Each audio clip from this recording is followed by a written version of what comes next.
Hi guys. അപ്പൊ നമുക്കിന്നൊരു സിനിമക്ക് പോയാലോ? അതിന് ബസ്സിൽ കയറിയപ്പോഴാട്ടോ മനസ്സിലായത് നമുക്ക് പോവേണ്ട വഴിയല്ല ബസ് പോകുന്നതെന്ന്. ബസ്സൊക്കെ മാറിക്കേറി നമ്മ എത്തിയത് ജി സിനിമാസിലേക്കാണ്. നമ്മ നാലാളും ആദ്യമായിട്ടാണ് കേട്ടോ ഒരുമിച്ച് ഇങ്ങനെ വരുന്നത്. അതുകൊണ്ട് തന്നെ ഇവിടെ നേരത്തെ എത്തിയിട്ടുണ്ട്. ഈ മിററിലൂടെ ഫോട്ടോ ഒക്കെ എടുത്തതിന് അകത്തെത്തിയപ്പോഴാണ് മനസ്സിലായത് നമ്മളെ നല്ലോണം കാണായിരുന്നു. അതിനുശേഷം ടിക്കറ്റ് ഒക്കെ സെറ്റ് ആക്കി നമ്മ അകത്ത് കയറി. നമ്മ കാണാൻ എത്തിയിരിക്കുന്ന മൂവി പുതുതായി ഇറങ്ങിയ അതിരടിയാണ്. കുറച്ചു നാളത്തെ പ്ലാനിങ് ആയതുകൊണ്ട് നല്ലൊരു മൂവിക്ക് വന്നത് നമുക്ക് നിർബന്ധമായിരുന്നു.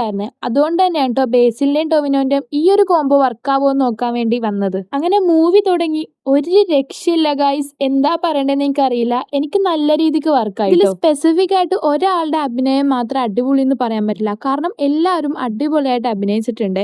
ഞാൻ ഒരു കട്ട് ടൊവിനോ ഫാൻ ആയതുകൊണ്ടാണെന്ന് അറിയില്ല, എനിക്ക് ടൊവിനോനെ നല്ല രീതിക്ക് ഇഷ്ടമായി. ഈ മൂവിയിൽ ഒരു ബെസ്റ്റ് ക്യാമിയോ ഉണ്ട്. പക്ഷെ ഞാൻ സിനിമ കാണാൻ പോയപ്പോഴത്തേക്കും ഞാൻ ചെറുതായിട്ടൊന്ന് അറിഞ്ഞിരുന്നു അത് ആരാണെന്ന്. അങ്ങനെ അറിയാണ്ട് കാണണം എന്ന് ആഗ്രഹമുള്ളവരാണെങ്കിൽ ഈ മൂവിന്റെ റീൽസിന്റെ അടിവനെ കമന്റ് ഒക്കെ ഒന്ന് വായിക്കാതിരുന്നാൽ മതി കേട്ടോ. സിനിമ കഴിഞ്ഞെന്ന് പറഞ്ഞ് കുറെ പേരൊക്കെ എഴുന്നേറ്റിട്ടോ. പക്ഷെ കുറച്ച് നേരം കൂടി സിനിമ ഉണ്ടായിരുന്നു.